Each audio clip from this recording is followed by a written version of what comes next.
Chapter 1. An Invitation to Mystery. It was in early April of 1940 that I returned to London on a week's leave. The war had been dragging on with what some newspapers called the phony war, a strange lull before what we all feared would soon become a storm of violence. I had been stationed with my old regiment, doing work that, while necessary, could hardly be called exciting. Indeed, I found myself longing for the company of my old friend, Hercule Poirot, whose remarkable cases had provided me with such stimulation in years past. I found his flat in Whitehaven Mansions just as immaculate as ever. The symmetry of his apartment remained undisturbed by the chaos engulfing Europe, as though Poirot's insistence on order could somehow hold the world's disorder at bay. "Ah, mon ami Hastings," he exclaimed, as I entered his sitting-room, "what a pleasure it is to see you. You are well, yes?" "Quite well, Poirot," I replied, shaking his hand warmly. "Though I must say civilian life seems to be treating you rather better than army life is treating me." Poirot's eyes twinkled. "The little grey cells, they do not retire for war, Hastings. They continue their work, even in these troubled times." I noticed a cream-coloured envelope lying open on the small, perfectly positioned table beside him. The paper appeared expensive, and I could detect a faint scent of perfume. "I see you've had some correspondence," I remarked, nodding toward the letter. "Ah, yes. It arrived this morning. Most curious indeed." Poirot picked up the envelope delicately between his fingers. "It is perhaps fortunate that you have come today, mon ami. This letter, it intrigues me." "What sort of letter?" I asked, settling into the chair opposite him. "An invitation, Hastings, from a Madame Vestry, a name with which I am not familiar. She requests my presence on an island in the Mediterranean, a small place called Orchid Isle." "A holiday?" I suggested. "Sounds like a pleasant diversion from London during wartime." Poirot shook his head, his magnificent moustaches quivering slightly. "No, no. I am invited as what she calls a theatrical consultant. Most strange, is it not? I, Hercule Poirot, who knows nothing of the theatre." "Theatrical consultant," I repeated, my curiosity piqued. "Whatever for?" Poirot handed me the letter. The handwriting was elegant, flowing across the page with artistic flourishes. I read it quickly. "Dear Monsieur Poirot, I trust this letter finds you well in these troubling times. Your reputation for discretion and perception has prompted me to seek your assistance in a matter of some delicacy.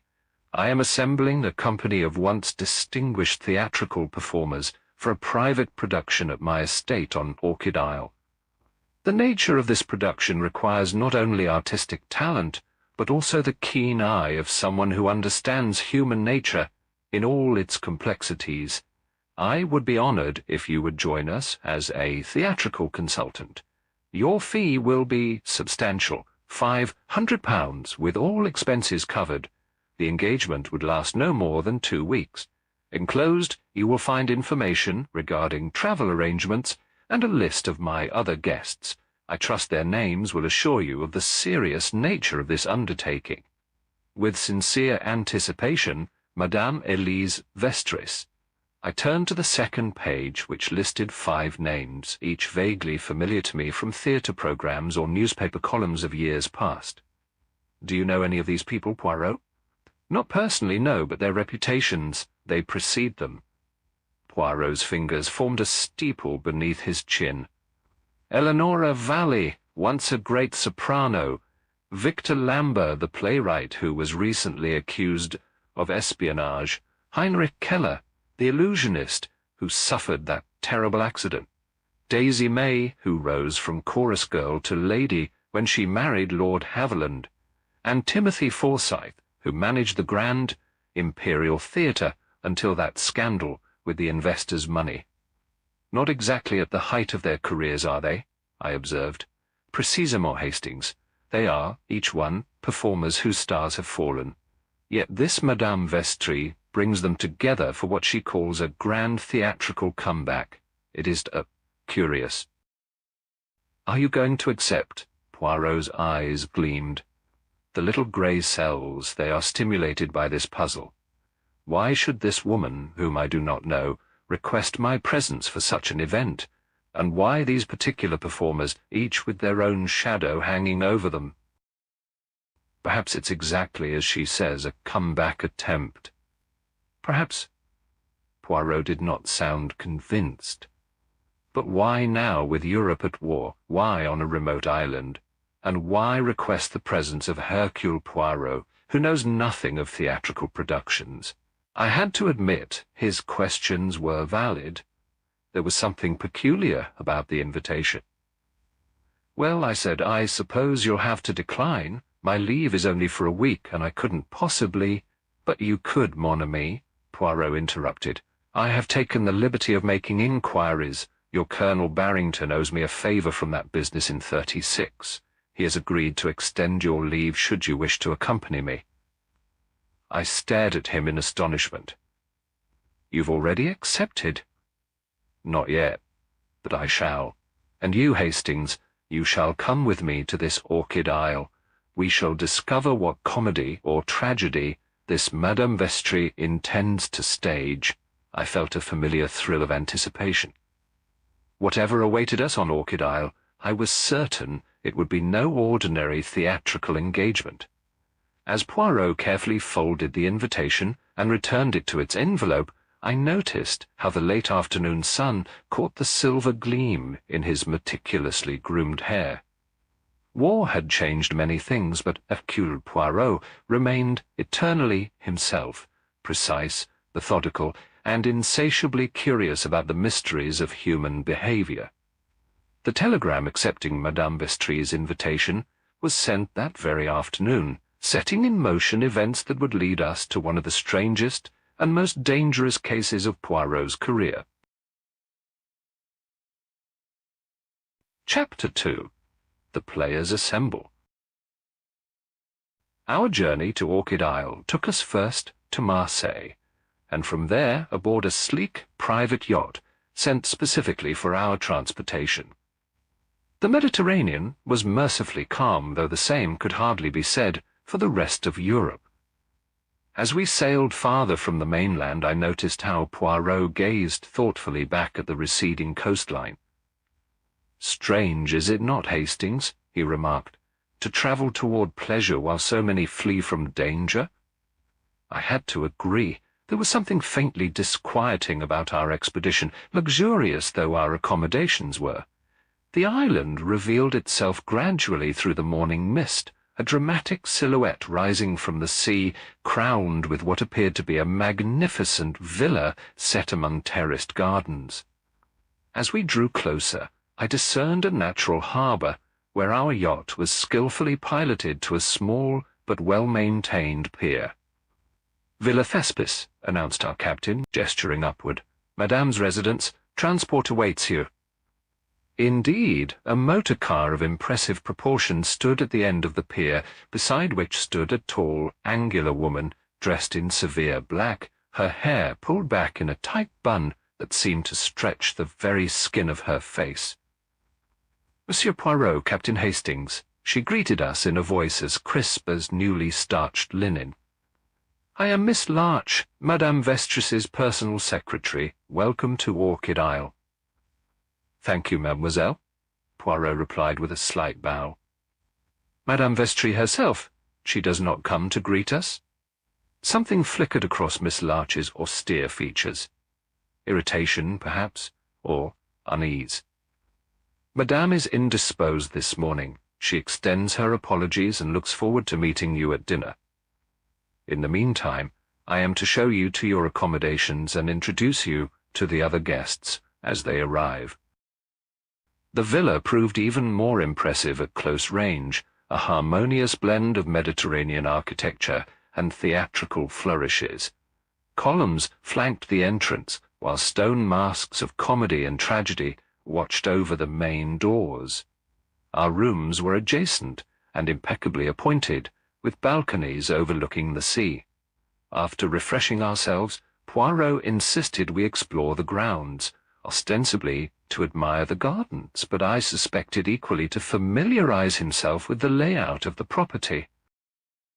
"It is most peculiar, Hastings," he said as we strolled along a path lined with exotic flowers.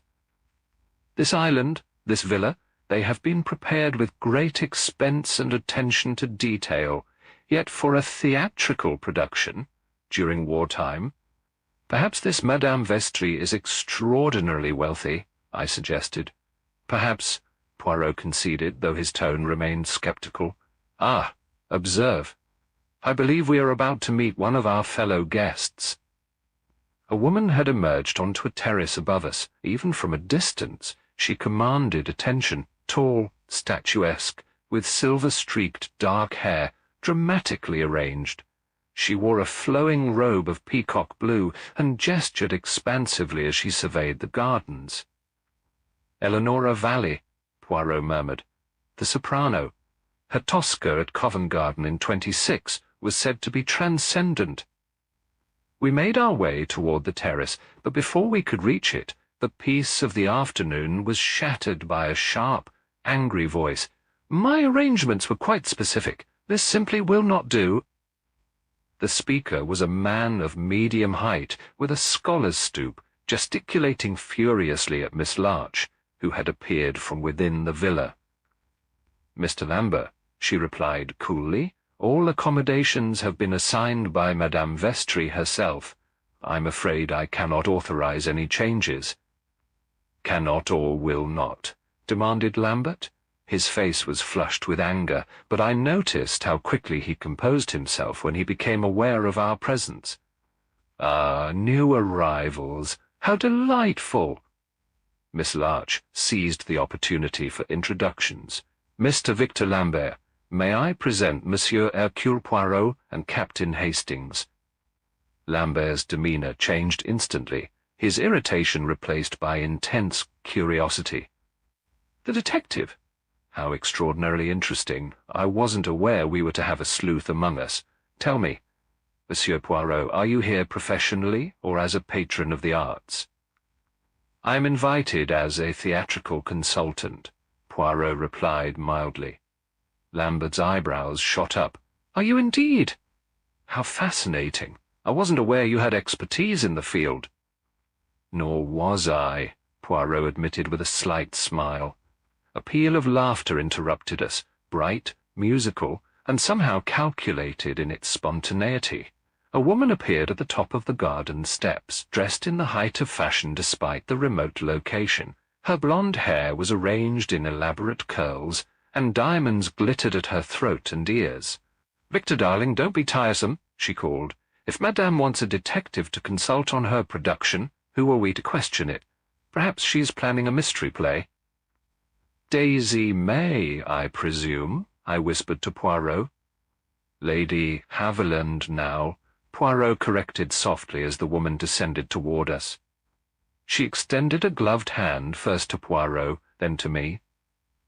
"How thrilling to meet you both. I've always been fascinated by crime. Fictional crime, of course." Her smile was dazzling, but didn't quite reach her eyes, which remained watchful and calculating. "A common interest, perhaps," came a new voice, deep and accented.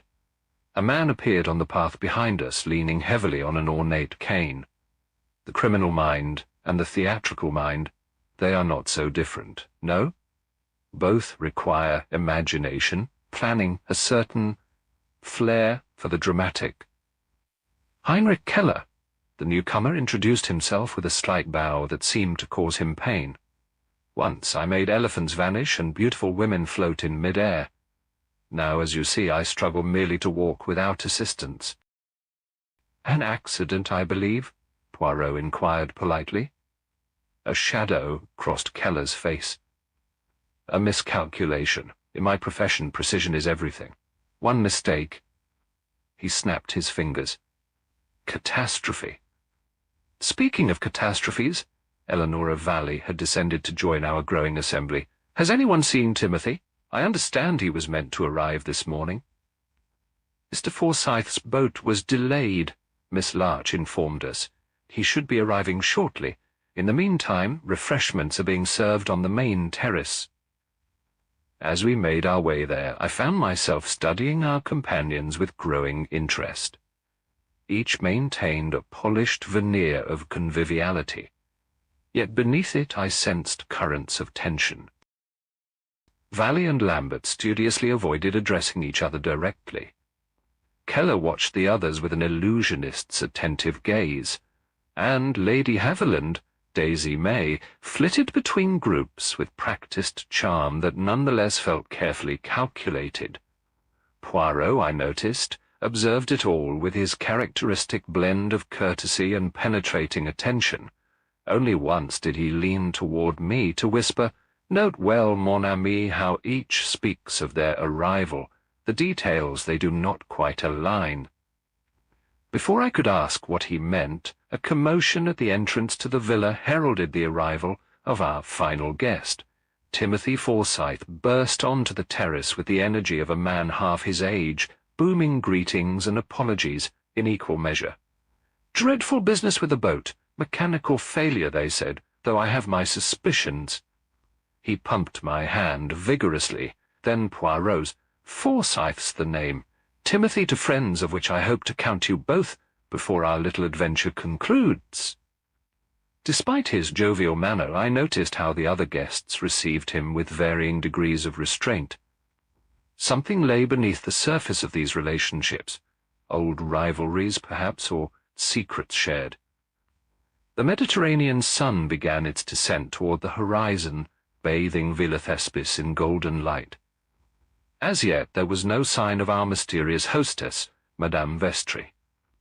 But as servants began lighting torches around the terrace, I could not shake the feeling that we were all being observed, players assembled on a stage, awaiting the director's command to begin the performance.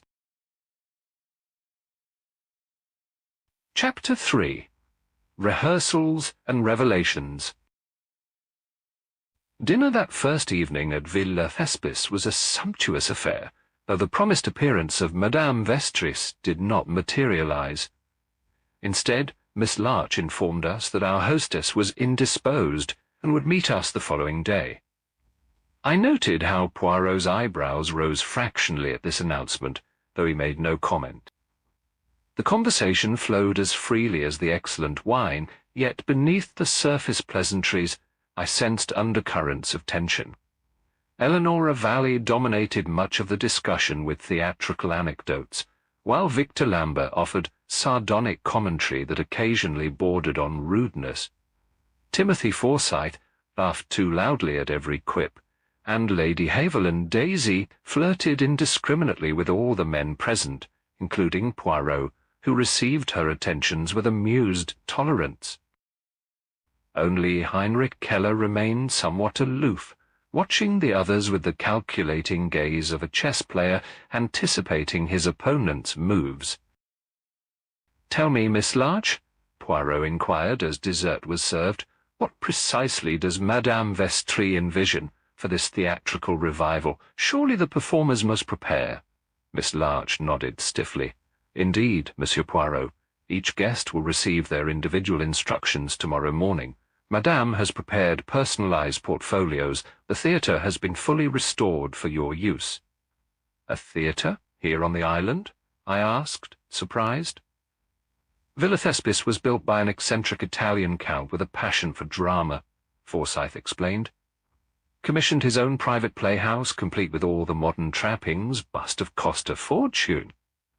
"How interesting that you should know this history, Mr. Forsyth," Poirot remarked mildly.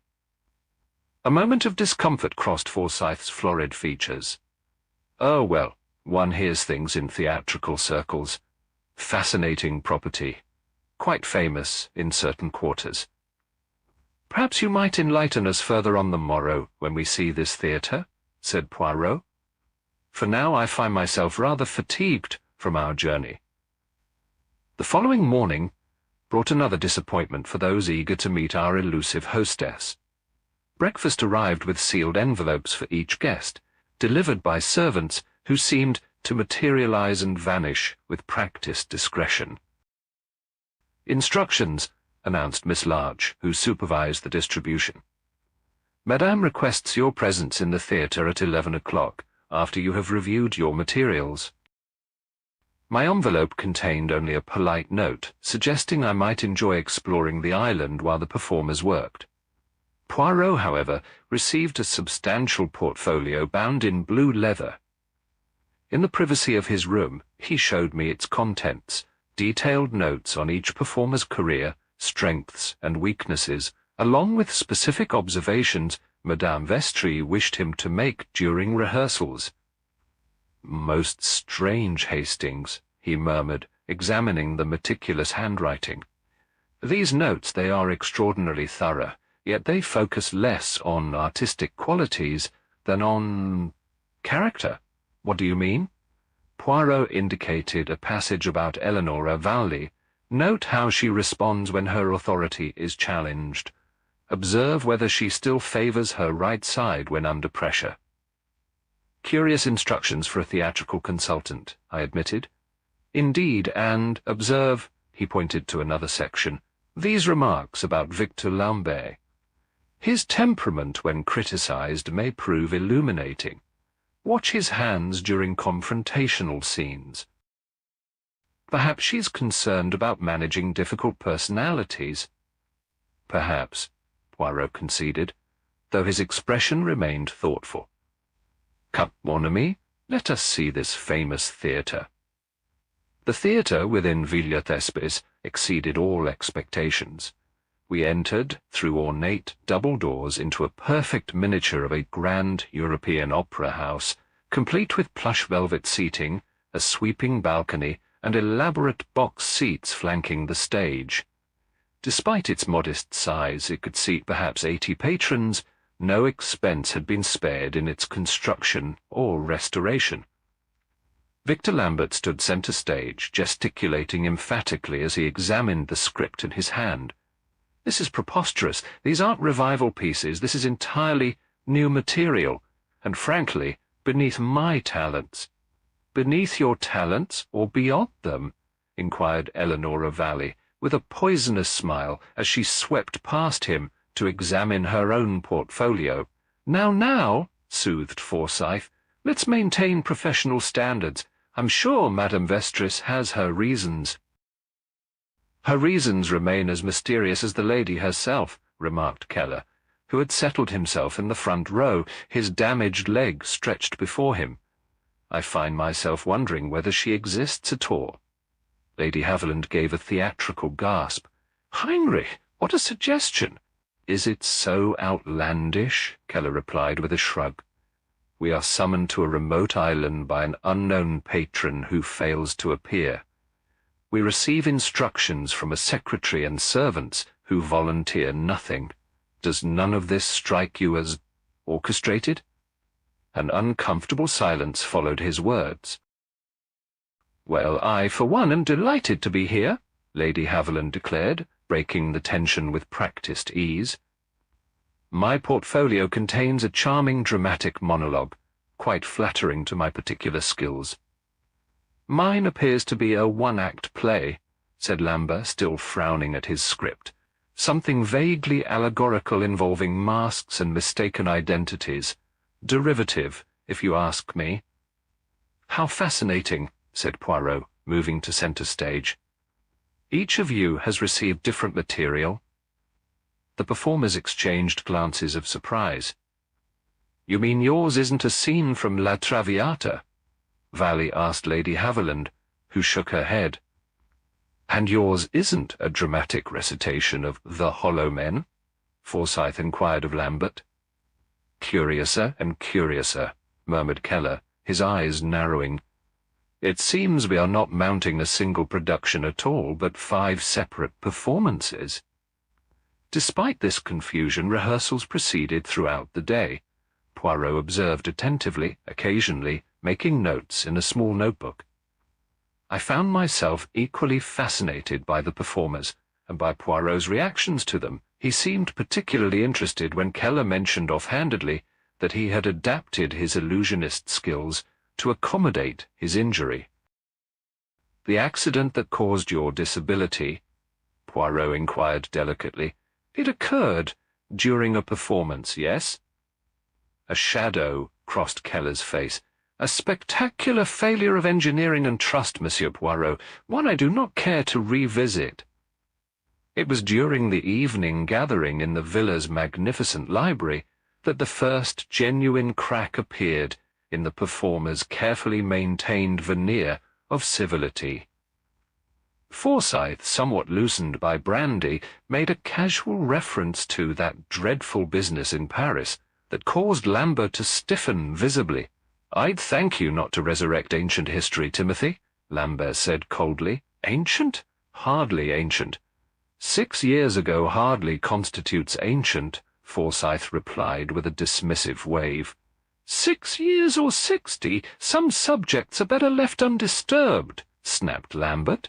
"How you can call it undisturbed when it was splashed across every newspaper in Europe," Forsyth began, but Keller interrupted him. "Perhaps we should all be more discreet about past entanglements," he suggested smoothly. "After all, we 5 share a history that predates Paris, do we not?" A tense silence fell over the room. "Victory lights," Keller continued, his voice soft but clear in the stillness. "A wartime review that ended rather abruptly. I believe that was our only collaboration as a complete ensemble." I noticed how each of the others reacted to these words, Valley's fingers tightening around her glass, Lambert's jaw clenching, Lady Haviland's sudden fascination with her bracelet, Forsyth's uncomfortable shift in his chair. Later, as Poirot and I retired to our rooms, I asked him about this revelation. "Victory lights? Have you heard of it, Poirot?"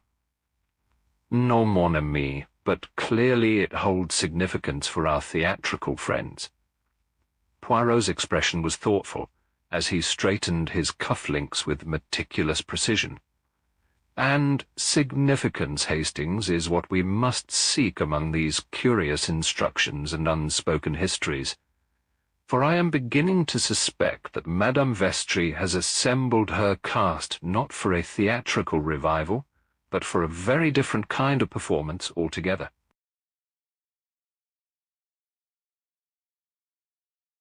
Chapter 4.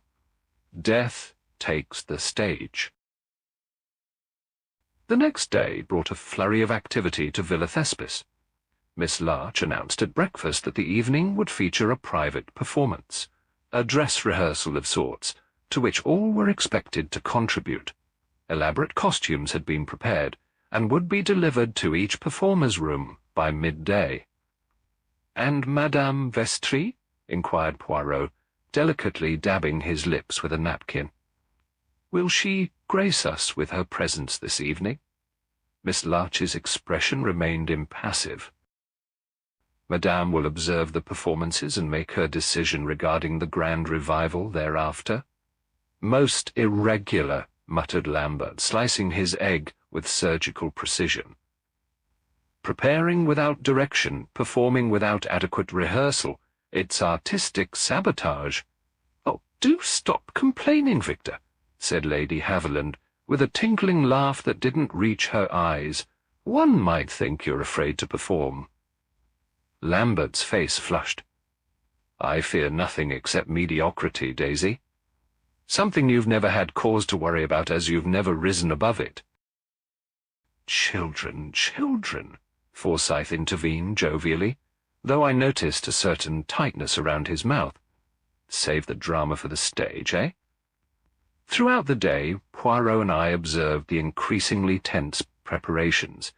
The performers worked separately, each in a different part of the theatre. Valley commandeered the stage itself, her powerful soprano echoing through the empty seats as she practiced scales with military precision.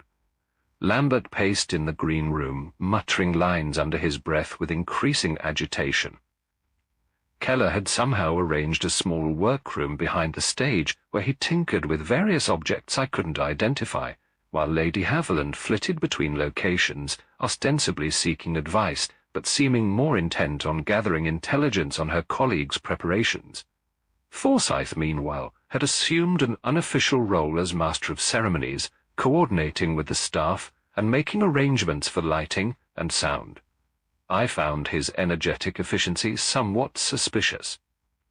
"He knows this place rather well for someone who claims only passing familiarity," I remarked to Poirot, as we observed him directing a servant to adjust the stage curtains. "Indeed, mon ami," Poirot replied softly. "And observe how Lady Haviland watches him when she believes herself unobserved. There is history there, I think." By late afternoon, a palpable tension had settled over Villa Thespis. The performers retired to their rooms to dress for the evening's presentation, while servants transformed the theatre's foyer into an elegant reception area, complete with champagne and elaborate hors d'oeuvres. Poirot and I dressed for the occasion, formal evening wear seemingly being expected according to the note slipped under our doors. As we descended to the theatre, I couldn't help but admire how effectively the villa had been converted into a venue worthy of London's West End. "Our mysterious hostess spares no expense," I commented. "Yes," Poirot agreed thoughtfully. "One wonders what return she expects on such a considerable investment." The foyer gradually filled with the small audience for the evening's performance. Miss Larch, of course, along with what appeared to be senior members of the household staff. Still no sign of Madame Vestris. At precisely 8 o'clock, Miss Larch announced that the performance would begin in 15 minutes, and that Monsieur Poirot was requested backstage to offer any final consultation. Backstage was a hive of controlled chaos. Eleanora Valley stood resplendent in an elaborate 18th-century gown, while Keller adjusted a half-mask that concealed the upper portion of his face. Lady Haviland sparkled in an outfit reminiscent of a music-hall soubrette, though considerably more tasteful. Forsyth bustled about in formal evening wear with a theatrical cape, playing his self-appointed role of impresario to the hilt. "Where is Lambert?" Poirot inquired, glancing around the crowded space.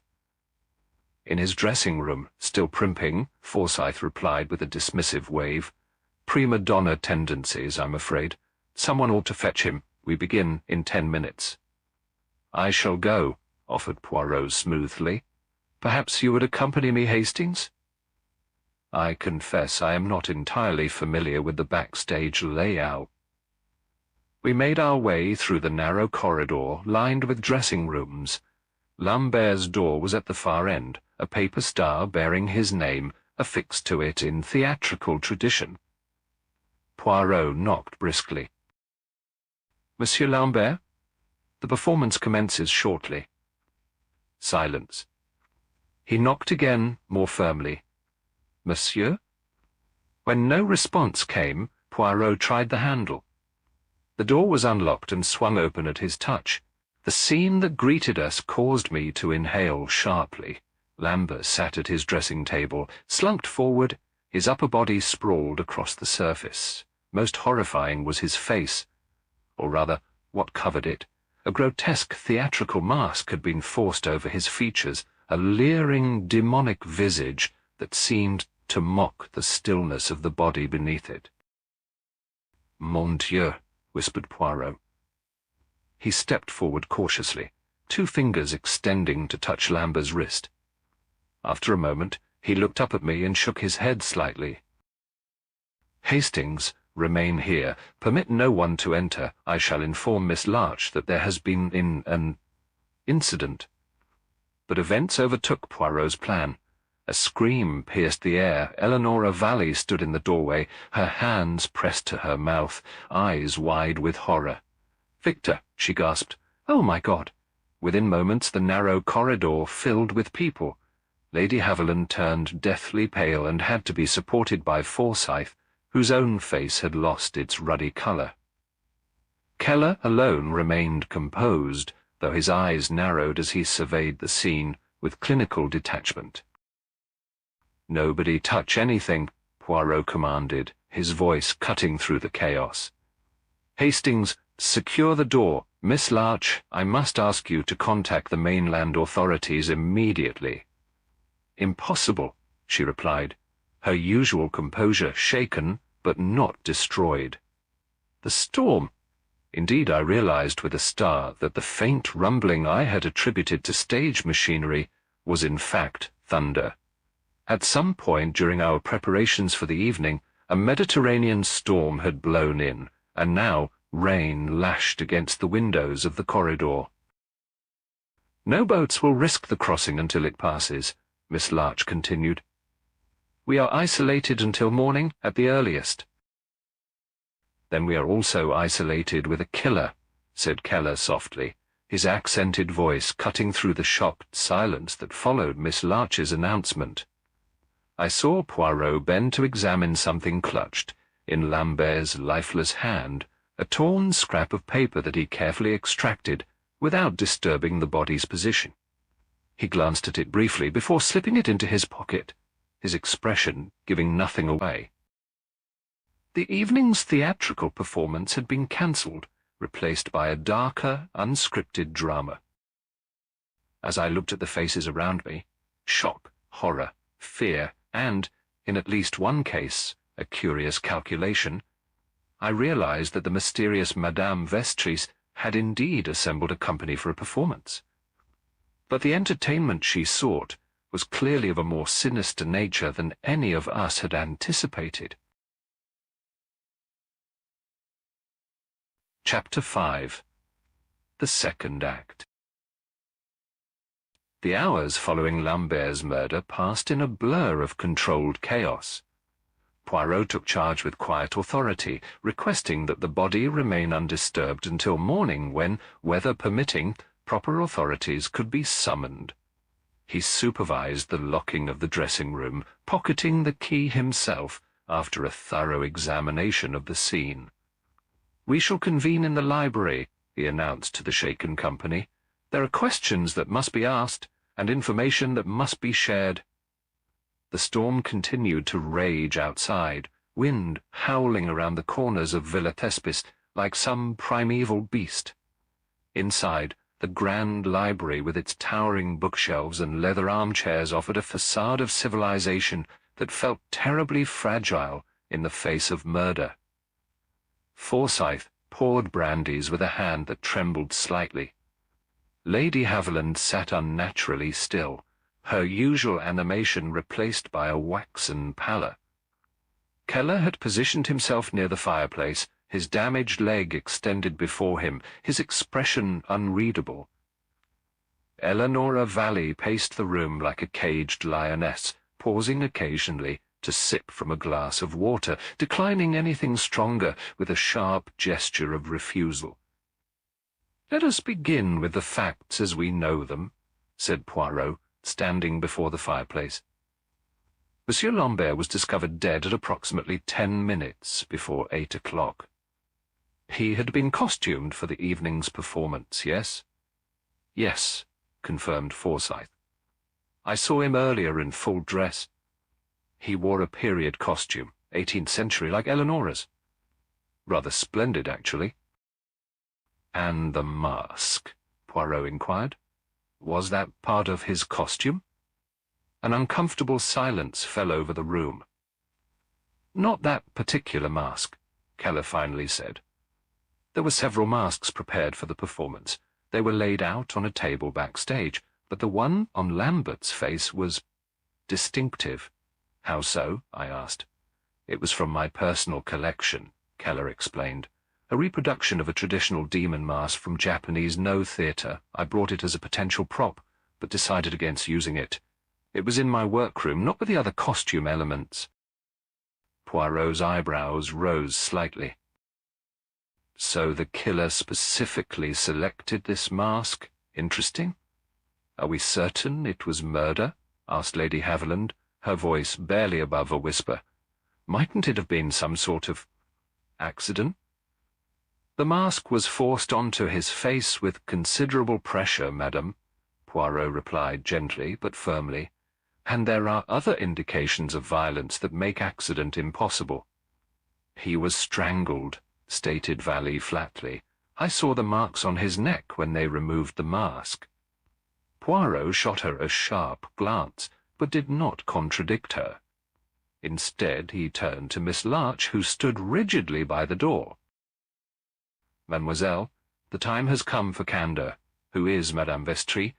Why has she assembled this particular company? Miss Larch's austere features betrayed nothing. I am not at liberty to disclose my employer's identity or motives, Monsieur Poirot.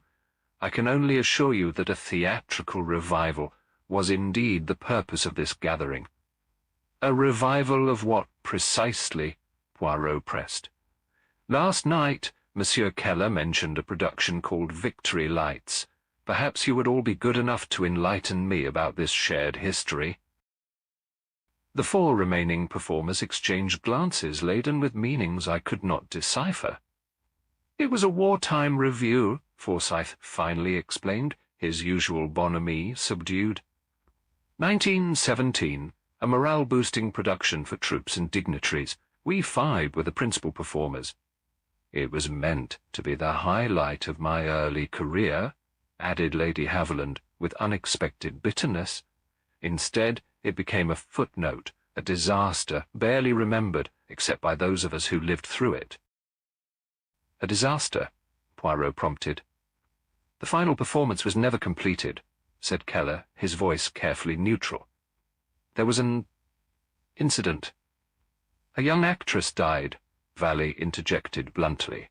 Clara Devereux, barely 20 years old, talented, beautiful, ambitious. I noticed how she emphasized this last word, her eyes flicking momentarily toward Lady Haviland, who flinched almost imperceptibly. How did this young woman die? Asked Poirot. Another uncomfortable silence fell. It was ruled an accident, Forsyth said eventually. A piece of scenery collapsed during the performance. Clara was underneath it. She died instantly. But there were questions, added Keller. Rumors of sabotage, investigations that led nowhere. The war provided convenient distractions from theatrical tragedies. Poirot nodded thoughtfully. And after this tragedy, the five of you did not work together again till now? We scattered, confirmed Lady Haviland. Different paths, different careers, the occasional professional intersection, of course. The theatrical world is small, but never all five of us together. Until Madame Vestris summoned you, Poirot mused. He removed from his pocket the scrap of paper he had taken from Lambert's hand. Does this mean anything to any of you? He placed it on a small table where all could see. It was a torn fragment of what appeared to be an old theatre program or playbill. The visible portion contained only a partial cast list. Clara de Victor Lamb, Eleanor. It's from the Victory Lights program, Valley said, her voice suddenly hoarse. Where did you find this? In Monsieur Lambert's hand, Poirot replied. It seems our murdered colleague was reflecting on the past shortly before his death. But what could a 23-year-old theatrical disaster possibly have to do with what happened tonight? Demanded Forsyth, wiping perspiration from his forehead with a silk handkerchief. That, monsieur, is precisely what we must discover, said Poirot. He turned to Miss Larch. I must insist upon seeing Madame Vestris immediately. Murder changes everything. Professional confidences must now give way to the demands of justice. For the first time, I saw uncertainty flicker across Miss Larch's composed features. That may not be possible, Monsieur Poirot. Because she does not exist, suggested Keller with a humorless smile. She exists, said Miss Larch firmly, but her presence here is complicated. Whatever explanation might have followed was interrupted by a sudden piercing scream from somewhere above us. We froze momentarily before rushing en masse from the library and up the grand staircase toward the source of the disturbance.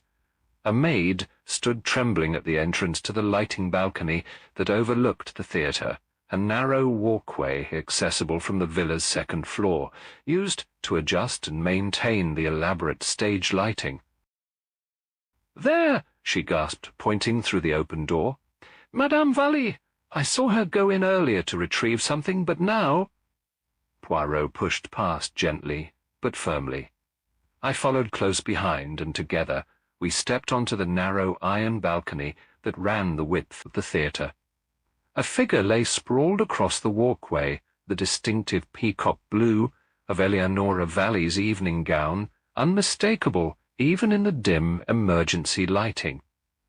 Poirot knelt swiftly beside her, checking for signs of life, but I could tell from his expression it was too late.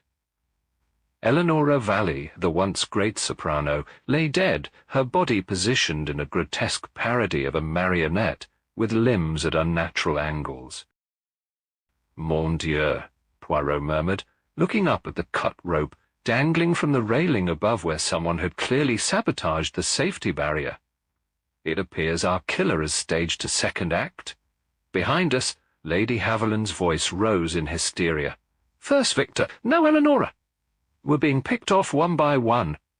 As servants led the distraught woman away, I caught Poirot's eye. In his expression I saw not just concern, but a dawning comprehension. "2 murders, Hastings," he said quietly, "each staged like a theatrical scene. And both victims connected to a tragedy from the past. The pattern becomes clearer, though the hand behind it remains hidden. Looking down at Valley's body, I couldn't help but think of her words just hours earlier about the young actress who had died during Victory Lights. Clara Devereux, talented, beautiful, ambitious, whose death had been dismissed as a tragic accident.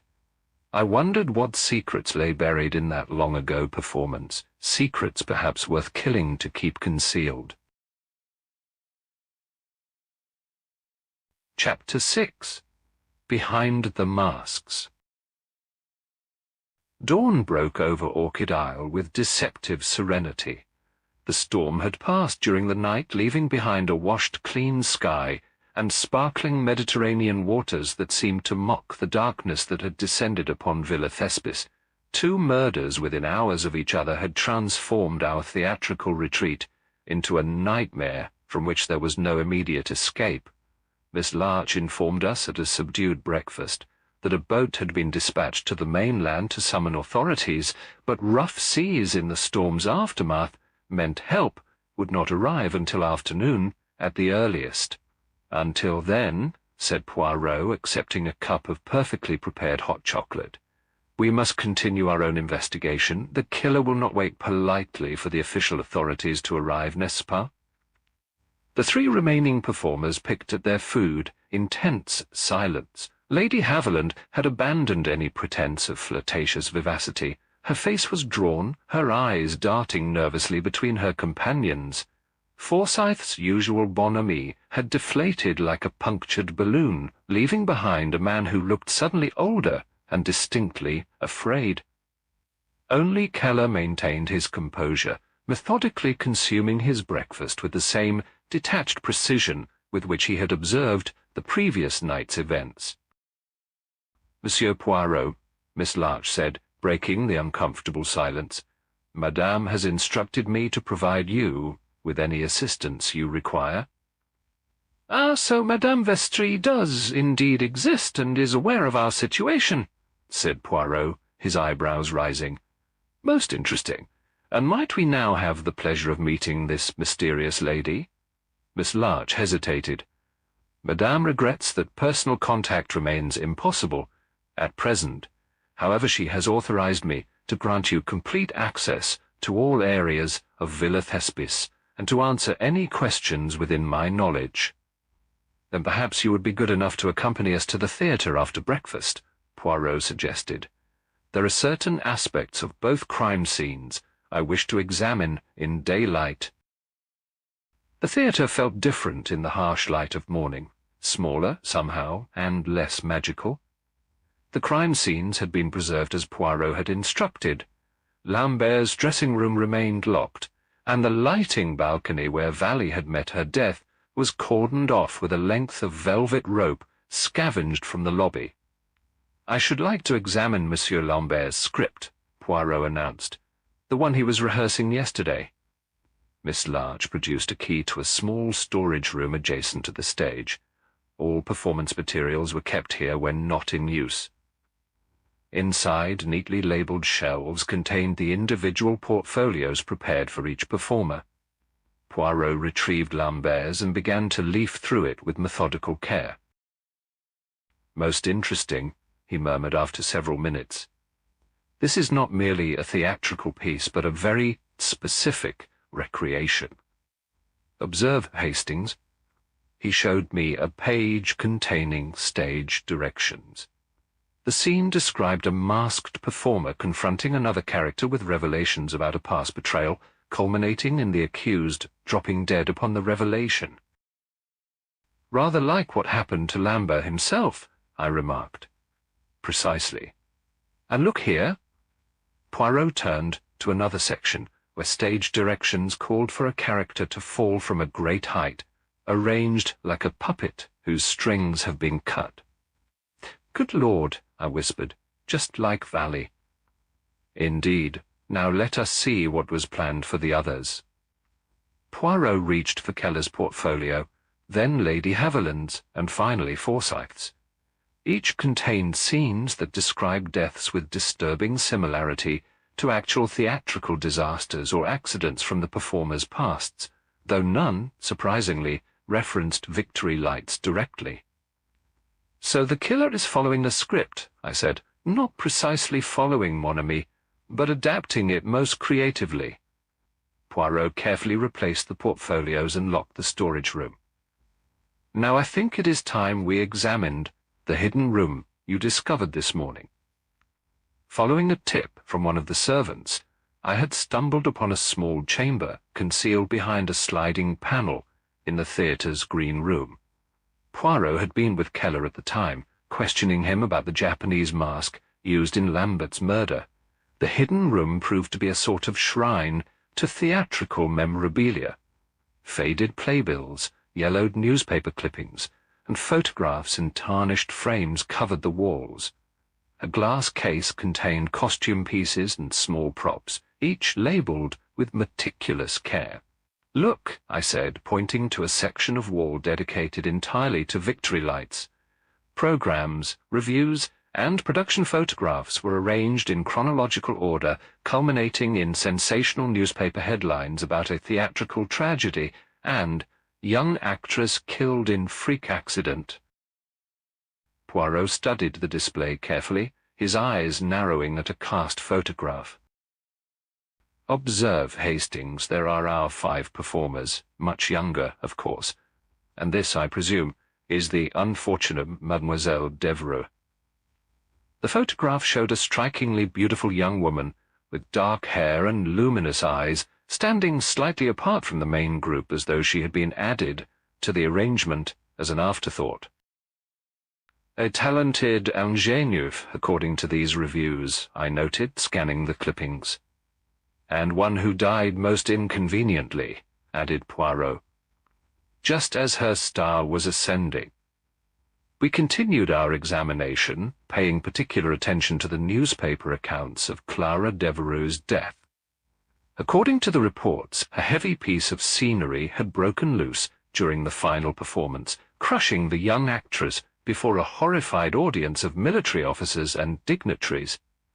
"The investigation concluded it was an unfortunate accident," I said, summarizing one lengthy article, attributed to wartime material shortages and hasty construction. Yet rumors persisted, Poirot noted, indicating another clipping from a less reputable publication, which hinted at suspicious circumstances and professional jealousy. Before we could discuss these implications further, a commotion from the theatre called us back. We emerged from the hidden room to find Keller confronting Lady Haviland and Forsyth, his usual composure replaced by cold fury. "You knew," he was saying, his accent more pronounced in his agitation. You both knew what this was about from the beginning. That's why you were so eager to come to this island, to protect yourselves."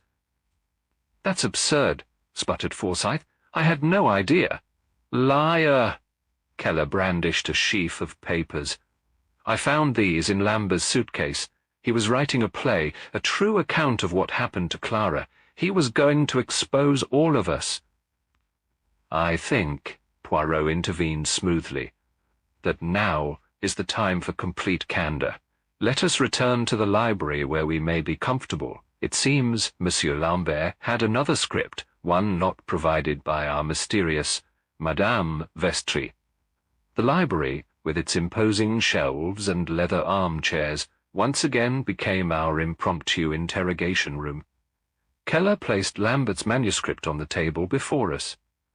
"Strings of Betrayal," Poirot read from the title page. "An interesting choice of words." "Read Act 3, Keller said grimly. "The scene where Clara dies. It wasn't an accident at all." Poirot turned the pages with care, reading silently for several minutes. The rest of us waited in tense silence. "According to this," he said finally, "Mademoiselle Devereux was deliberately sacrificed because she had discovered something dangerous, a secret involving espionage hidden within the Victory Lights production." Lady Haviland gave a small gasp. Forsyth's ruddy complexion had turned ashen. "Preposterous," he muttered, but there was no conviction in his voice. "Lambert was going to expose us all," said Keller. "That's why he was killed. And Valley, too, she must have known something." "Or perhaps," suggested Poirot, "she was involved in Mademoiselle Devereux's death." The tension in the room was palpable. Lady Haviland twisted her handkerchief into knots, while Forsyth repeatedly mopped his brow.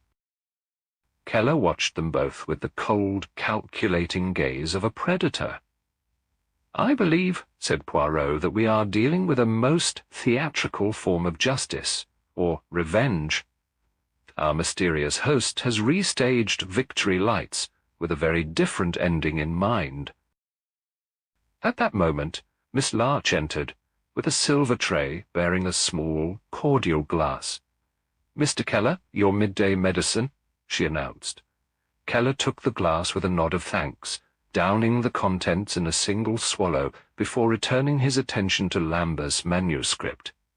15 minutes had not passed before he clutched suddenly at his throat, his face contorting in agony. "My medicine," he gasped, half rising from his chair, before collapsing to the carpet in convulsions. Poirot rushed to his side, but it was already too late.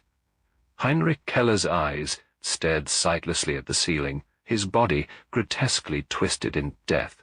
"Poison," Poirot confirmed grimly, detecting the faint almond scent that lingered on the illusionist's lips. "Our third victim, 3 down, 2 remaining. The pattern is unmistakable now."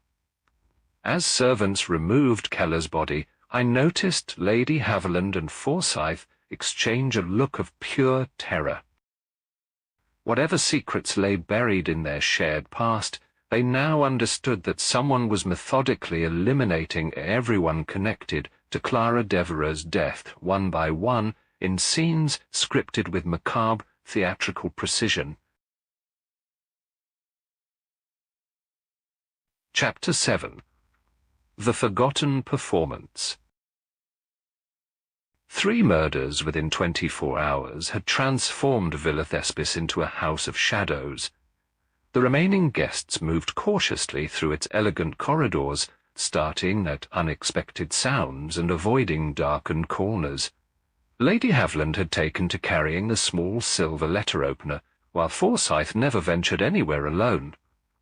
Poirot, however, seemed energized by the mounting crisis.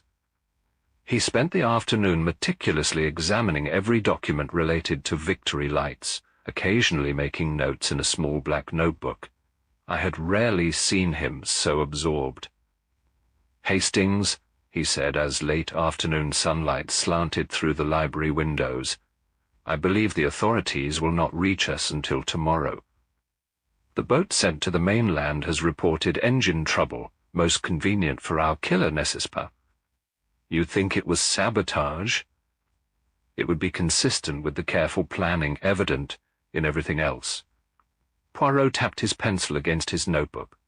Consider, each murder recreates a theatrical death, each victim connected to this Victory Lights production, each killing requiring intimate knowledge of the villa and its occupants.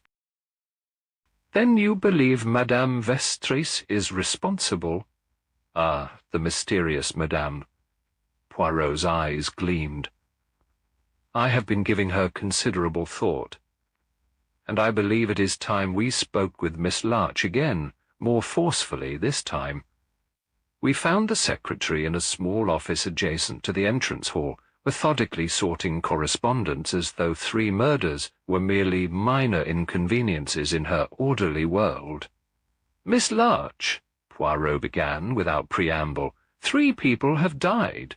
The pretense of a theatrical revival has been shattered beyond repair. The moment has come for complete honesty about your employer. Miss Larch looked up from her papers, her expression as impenetrable as ever. I told you, Monsieur Poirot, I am not at liberty. Liberty, mademoiselle, is precisely what you may lose if you continue to obstruct a murder investigation, Poirot interrupted, his voice uncharacteristically sharp. Now tell me, who is Madame Vestris, and what is her connection to Victory Lights? For a long moment the secretary remained silent, her internal struggle visible only in a slight tightening of her lips. Finally, she set down her pen with a sigh. Madame Vestris is not what any of you have assumed, she said, carefully. The name is a pseudonym, of course, borrowed from a 19th-century theatrical impresario. And her real identity? I prompted. Miss Larch hesitated again before responding. I cannot tell you that. I am bound by confidentiality. What I can say is that Madame has a profound interest in seeing justice done regarding events that occurred during Victory Lights, events that were deliberately concealed for over 20 years. Justice or revenge? Asked Poirot. Is there always a difference? Miss Larch countered, surprising me with this brief display of emotion. She quickly regained her composure. I was not aware that Madame intended anything beyond a confrontation. These deaths, they were not part of the plan I was privy to. Yet you seem unsurprised by them, observed Poirot. I have learned that theatrical temperaments are capable of extreme actions, she replied coolly. Now, if you'll excuse me, I must prepare for the authorities' arrival tomorrow. As we left Miss Larch to her paperwork, Poirot's expression was thoughtful. She knows more than she tells, that one, but she has confirmed what I suspected. Our mysterious host seeks justice for Clara Devereux. But why now, after all these years? I wondered. That, mon ami, is a question to which I believe Lady Haviland and Monsieur Forsyth may hold the answer. We found them in the conservatory, sitting as far apart as the glass-enclosed space allowed, yet bound together by their shared terror. Forsyth clutched a brandy that did little to steady his trembling hands, while Lady Haviland stared fixedly at the exotic orchids that gave the island its name. Monsieur Forsyth, Lady Haviland, Poirot greeted them. The time for half-truths has passed. Clara Devereux did not die accidentally during Victory Lights. She was murdered, deliberately sacrificed by someone in the company. And I believe you both know exactly what happened that night in 1917. Lady Haviland's composure cracked entirely. It wasn't supposed to end that way, she cried. None of us knew what would happen to her. Daisy, for God's sake, Forsyth hissed, but it was too late. Knew what would happen to whom precisely? Poirot asked gently. Lady Haviland looked at him with eyes swimming in tears. Clara, she discovered something she shouldn't have. About the production. The espionage connection Monsieur Lambert mentioned in his manuscript, Poirot prompted. Forsyth set down his glass with a sharp click. Lambert was always too clever for his own good. Yes, there was more to Victory Lights than morale-boosting entertainment. The production served as a cover for information exchange, nothing treasonous, you understand. We were helping the Allies. We thought we were, Lady Haviland corrected bitterly. Victor arranged it all, said it was patriotic work, passing coded messages through the performances, but Clara found out the truth. And what truth was that? I asked. Victor was playing both sides, Forsyth admitted. The information we thought was going to British intelligence was also being sold to the Germans. Clara discovered his coded logbook and confronted him before the final performance. So Lambert arranged her death to silence her, Poirot concluded. Not alone, said Lady Haviland, her voice barely above a whisper. We all participated, God help us. Victor convinced us Clara was the double agent, that she would expose us all. Eleonora agreed to alter the scenery rigging. Heinrich created a distraction with one of his illusions. She faltered. I kept Clara in position on her mark, and Timothy ensured no investigation would follow. We believed we were protecting ourselves and the operation, Forsyth insisted. It was wartime. Difficult choices had to be made. And afterward? Poirot asked. When you discovered Lambert had deceived you. By then it was too late, Lady Haviland replied hollowly. Clara was dead. We were all complicit. And Victor had evidence that would implicate us all if anything happened to him. A perfect trap, observed Poirot. And so you all continued your separate careers, bound together by this dark secret, until Madame Vestris invited you to Orchid Isle. We should never have come, Forsyth groaned. But you did, said Poirot. All of you. Why accept such a mysterious invitation, knowing the risk it might entail? Lady Haviland and Forsyth exchanged a glance, laden with unspoken communication. The letters, Lady Haviland finally said. We each received letters before the formal invitations. They contained details. Things only someone who knew about Clara could know. And a promise. A promise of what? I asked. Redemption, said Forsyth. A chance to make amends, to tell the true story at last, and a substantial payment, of course. Of course, echoed Poirot dryly. And now 3 of you are dead, and 2 remain. Tell me, did either of you recognize anything familiar about our elusive Madame Vestris? Perhaps something in her handwriting, her turn of phrase? Both shook their heads. I've never seen or spoken with her, said Lady Haviland. Nor I, added Forsyth. Then perhaps, suggested Poirot, rising to his feet, it is time we sought out this mysterious lady ourselves. The answers we seek lie somewhere within Villa Thespis, and I believe I know where to begin our search. As we left the conservatory, I noticed a small white card had been placed on a side table near the door, the kind used for floral deliveries. A simple message was written in an elegant hand. Final act. Theatre, 8 p.m. I showed it to Poirot, who examined it carefully before slipping it into his pocket. It seems, mon ami, that our invisible hostess has finally decided to make her appearance. His expression was grave as he gazed out at the Mediterranean, now painted with the deepening colors of sunset. Tonight, I believe, we shall witness the true finale of Victory Lights, a performance 23 years in the making. Chapter 8. Final Curtain. As evening descended upon Villa Thespis, the theatre took on an otherworldly quality. Someone had lit the ornate wall sconces and footlights, casting the empty auditorium in a golden glow that did nothing to dispel the foreboding that hung in the air like heavy perfume. Poirot insisted that both Lady Haviland and Forsyth accompany us to this final confrontation, despite their obvious terror. If Madame Vestris wished you dead, he told them with surprising gentleness, she has had ample opportunity. No, I believe she desires an audience for this last act, witnesses to her grand revelation.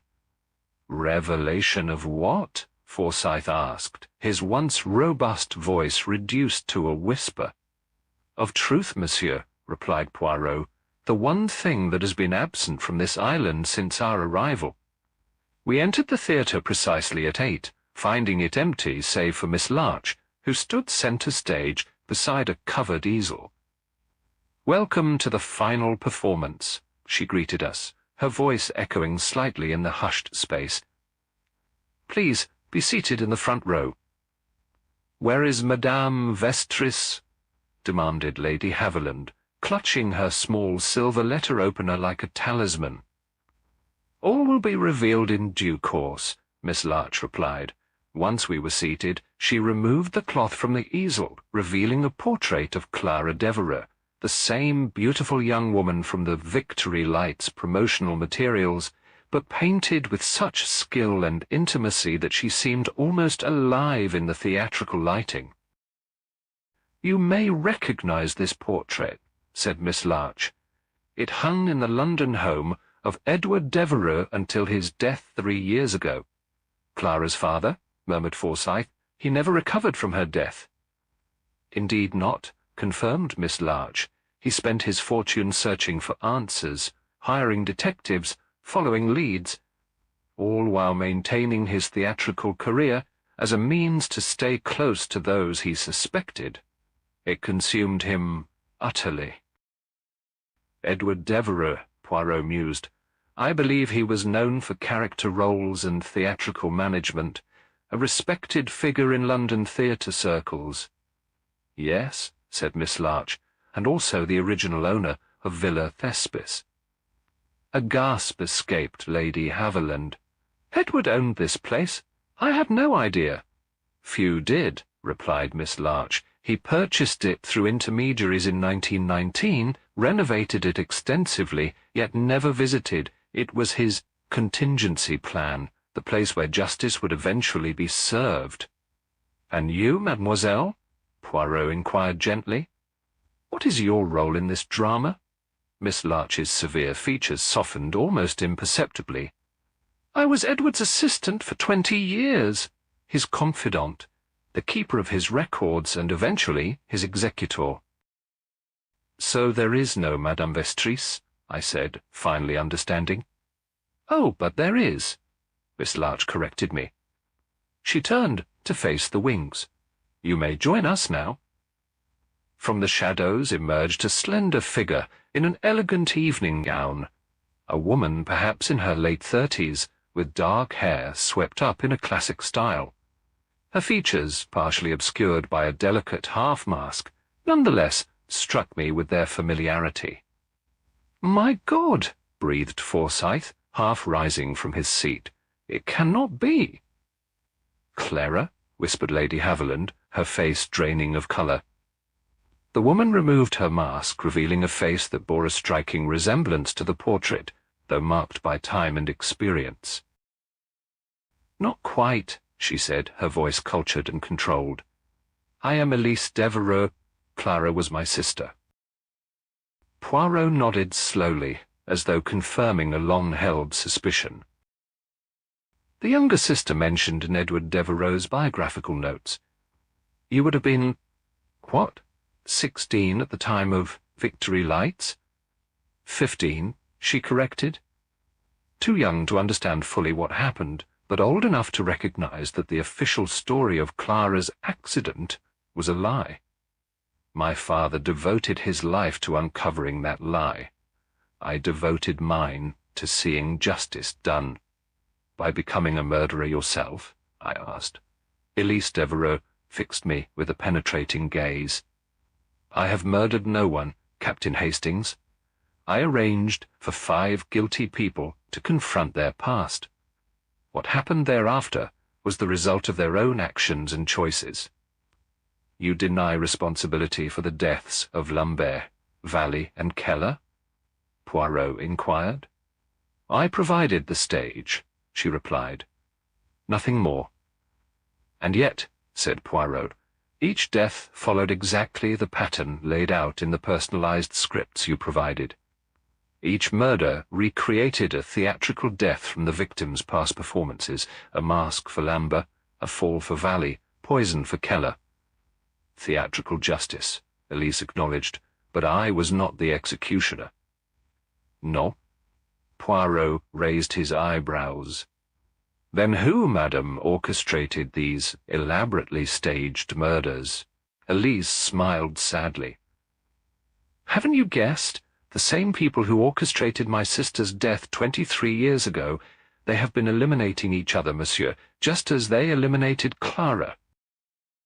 Lady Haviland gave a small, choked cry. That's insane. Why would we— Fear, interrupted Poirot softly.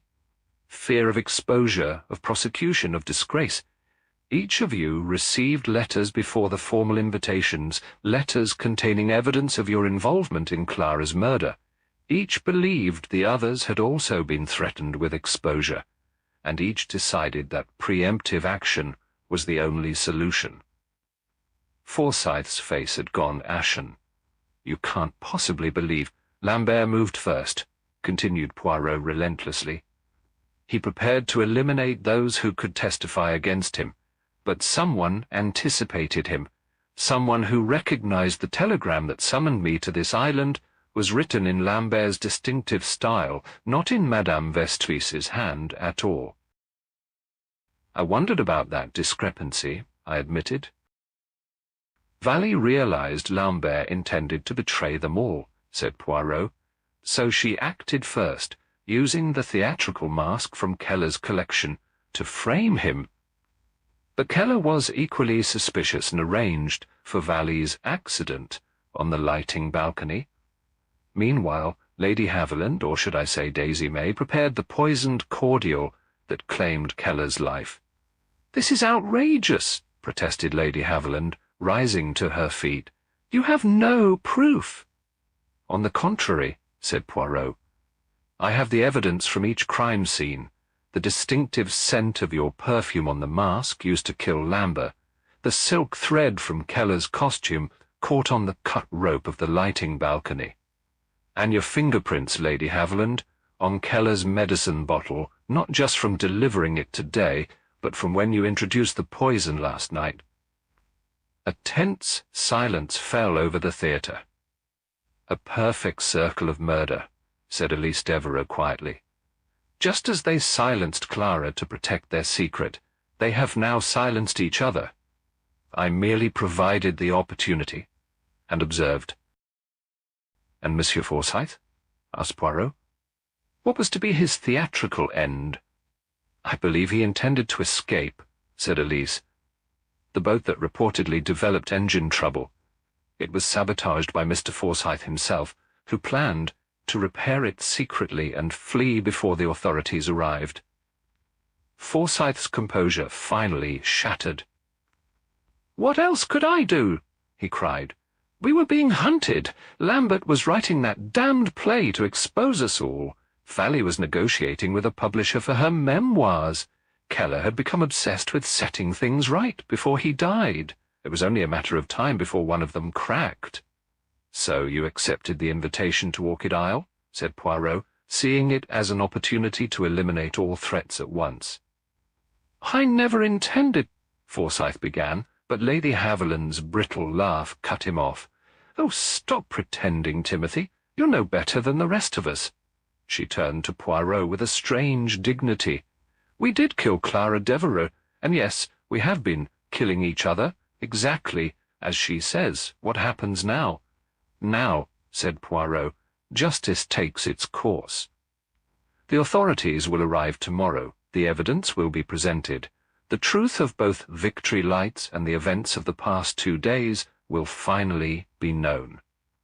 As if on cue, the theatre lights dimmed slightly, then brightened again, a theatrical signal for the end of a scene. "How fitting," remarked Elise Devereux, "that it should end where it began, on a stage with a performance that revealed more truth than the audience expected. Later that night, as Poirot and I stood on the villa's terrace watching moonlight silver the Mediterranean, I could not help but reflect on the twisted path that had led to this resolution. "A most remarkable case, Poirot," I said. "But tell me, how did you know it was the performers themselves committing the murders? Surely Elise Devereux had the strongest motive." "Ah, mon ami," replied Poirot, "that is precisely why it could not be her. The truly vengeful heart seldom kills directly. It prefers to watch its enemies destroy themselves. Madame Devereux created the perfect environment for suspicion and fear to do their work. She needed only to assemble the players and provide the stage. The guilty consciences did the rest." He gazed thoughtfully at the distant lights of a passing ship. "The past is never truly buried, Hastings. It waits, sometimes for decades, until the proper moment to return to the stage. No script can be rewritten once the final acts have been played. And for our theatrical friends, the curtain has at last come down on their most tragic performance." Moonlight caught the silver in his meticulously groomed hair as he turned away from the sea. In his expression I saw not triumph, but a somber satisfaction that justice, long delayed, had finally found its voice on Orchid Isle.